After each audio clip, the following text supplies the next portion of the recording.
We have begun that process of reconciliation, and I strongly believe that we will succeed in that process and heal our nation.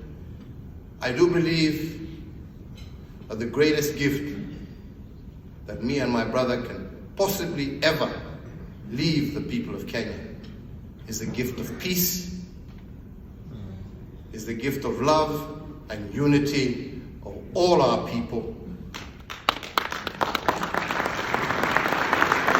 Blessed are the peacemakers, for they shall see the kingdom of the Lord.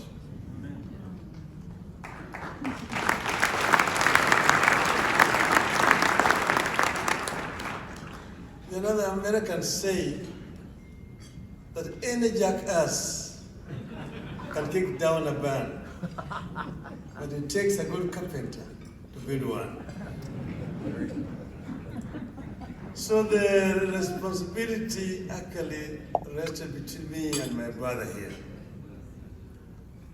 to build a barn after another contested elections.